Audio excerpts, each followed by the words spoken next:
Hi, and welcome back to State of Flux. Here with the 5th installment of my career retrospective of Kevin Smith, this time talking about Jay and Silent Bob Strike Back.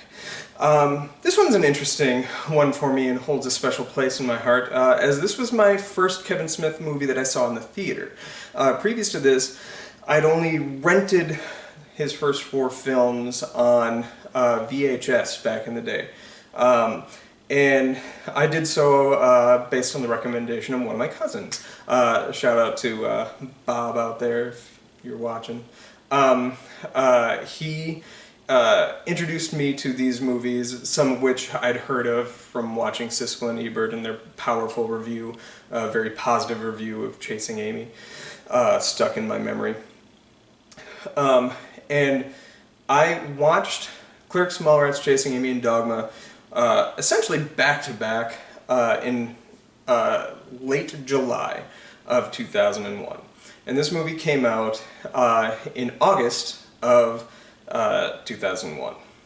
I had watched and rewatched those movies for the weeks leading up to this one, and it really paid off in a way that I didn't necessarily find special at the time, but I do find special now, which is, for me, this was my original MCU, in that you had 4 distinct, completely distinct, different titles, all connected by these 2 characters of Jay and Silent Bob, each with a completely different tone in a lot of ways.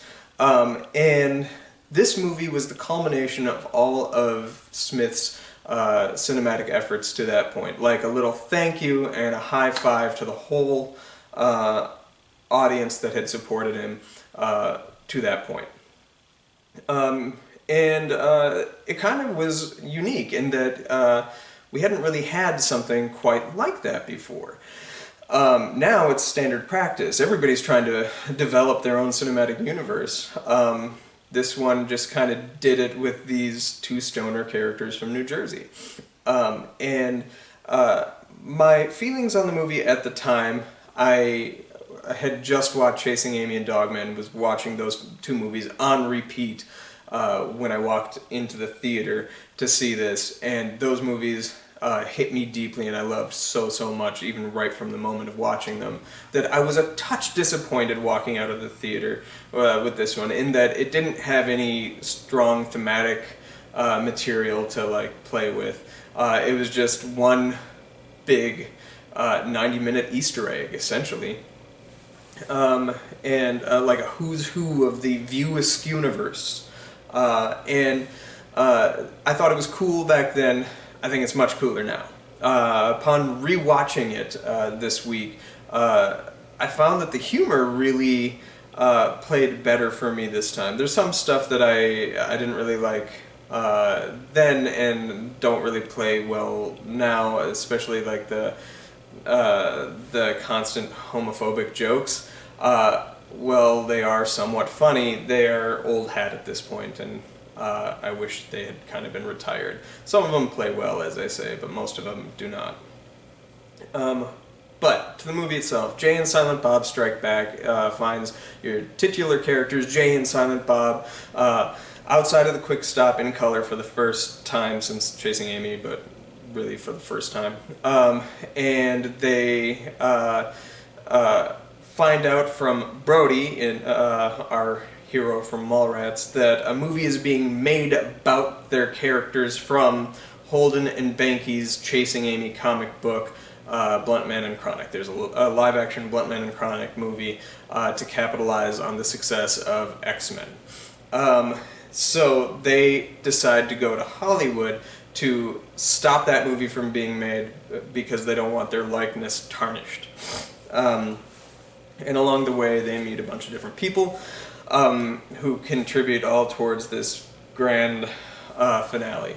I like that essentially every single scene has a different cameo, either from a character from the past or a person that I quite like and admire. This movie has like Carrie Fisher. This movie has Mark Hamill. This movie has Jason Biggs and James Vanderbeek in a really great moment. Matt Damon, Ben Affleck. Alanis Morissette shows up as well once more. It's basically, and like the Clerks guys are back in it. This is just a who's who of who's worked with Smith before and who wanted to work with Smith and would move on to work with Smith again in later films. As I say, there's not much to this movie. It is definitely laugh out loud funny, especially when it's poking fun at Hollywood and whatnot. Smith gets in some pretty good zingers there, and especially with regards to Ben Affleck and Matt Damon. He does a nice little tag back. Jay and Silent Bob show up in a cameo for Scream 3. This movie has a cameo from Wes Craven and the Scream franchise for this film, which is a cool little tag back. This movie has the first on-screen theatrical Daredevil from Marvel Comics as an Easter egg in the background. Not lost on me that a couple years later, Ben Affleck would go on to play Daredevil. But yeah, the movie seems like oddly relevant now in that it was kind of addressing something before the rest of the movie studios were, which was the building of a franchise through all these small movies that would culminate with this one big one. This movie is bigger than all the other ones, even Dogma and stuff like that. Dogma had a much bigger scope in its intended screenplay, but this film actually manages to capitalize on that scope. The movie is good. It's good looking. It's glossy. It's a fine looking picture. Money well spent, and has a lot of really strong actors in it. Eliza Dushku, Shannon Elizabeth, Ali Larter play Jewel Heist along with Jen Schwalbach, who was married to Smith, rounding out the four of the Jewel Thieves, in sort of a fun little side plot. And Will Ferrell plays Marshall Willenholly, who is trying to track down this orangutan that Jay and Silent Bob steal, closing out that chapter from the end of Mallrats. Again, this movie is just nothing but Easter eggs, and if you are a fan, it's really fun to sit there. And you can really pause the movie and see all sorts of different things all throughout the picture. That's really, really cool. The opening bit of them getting to Hollywood and re-meeting Holden and re-meeting Brody and the clerks, the respective clerks, is really fun. The movie kind of loses a little bit of its momentum in the middle part where you're following the Jewel Thieves and the stealing of this monkey, but really picks back up once they get to Hollywood and eventually meet up with Banky and the culmination of that. And then you have a couple little cameos from Hooper, who goes on to confirm in an almost throwaway line of dialogue that Banky is in fact gay. Well, he's still closeted. But he briefly outs him to the audience. And then you get to meet Alyssa again, as well as Trisha Jones from Mallrats, playing sisters there. The thing that is my big takeaway, and the thing that I liked about it at the time, is even though it's not thematically as strong as Chasing Amy or Dogma, it moves so swiftly, and it just has such a good flow to it, and you never don't have a smile on your face, so much so that once you have Morris Day and the Time playing the song at the end of the movie, you walk out of this movie with a huge smile on your face yourself. It's infectious, the energy this movie has.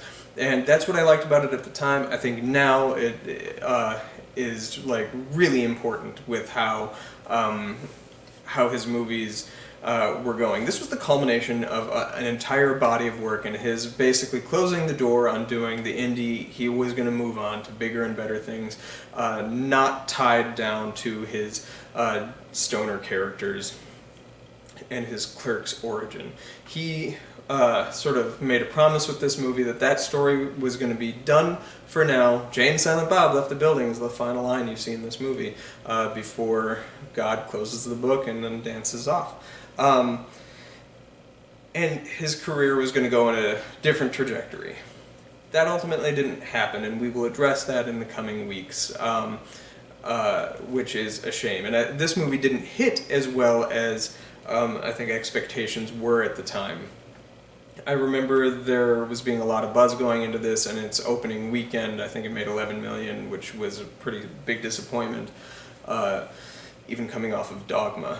I think that kind of fed into things a little bit. But the movie was not a necessarily sustainable one for a mass audience, because it was so built around these characters and all these in-jokes from these other movies that if you hadn't seen them, you're kind of walking in blind. That said, if you are a fan, this movie is an excellent release and puts you in a really euphoric mood, which is